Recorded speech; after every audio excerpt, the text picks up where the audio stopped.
বৌদি ওই ভোলা চন্দ্রমন্ডলে জাতি নিছিল, আমি ওরে নিয়ে আসলাম। চন্দ্রমন্ডল কি জলের নিচে? চাঁদ তো আকাশে থাকে, সেখানে জাতি হলে কি কাপড় ভিজুতি হয় নাকি? না মানে হয়েছে কি বৌদি, ওই চন্দ্রমন্ডলে জাতি হলে পরে একটু স্নান টিনান করে পবিত্র হয়ে যাওয়া লাগে, ওইখানে তার এমনি এমনি যাওয়া যায় না। আর কত গল্প বানাবেন? এর আগে গরুতে গুঁতো মারার মিথ্যে গল্প বানালেন।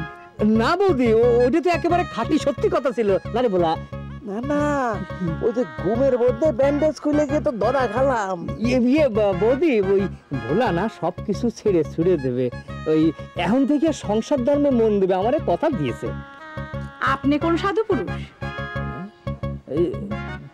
না মানে আমি তো ভালো হয়ে গেছি, তাই না রে বলা? হ্যাঁ, ও এখন 5 ওয়াক্ত নামাজ পড়ে, তারপরে যাত্রা গান বাজনা সব সাইডে দিয়েছে। বিশ্বাস না হলে আপনি ময়নারে জিজ্ঞেস করতে পারেন। ময়না দিদি যে কাল কয়ে গেল আপনার মাইরে ঘর থেকে তাড়িয়ে দিয়েছে। ও ক্যান্সেল তো মিটে গেছে, ওই একখান শাড়ি কিনে দেওয়ার কথা ছিল, ওই দিন ভুলে গেছিলাম, তাই ক্যান্সেল বাঁধেছিল। এখন থেকে আমাদের দুইজনের মধ্যে খুবই এই বুঝলি, ময়নারে আমি সুন্দর দেখে একটা শাড়ি কিনে দিছি লাল রঙের। হলো কি, তোমার কি রং পছন্দ? তা দিয়ে তোমার কি দরকার? না তাহলে এই আলার মতন তোমারে আমি একটা তোমার পছন্দের রঙের শাড়ি কিনে দেবা নি।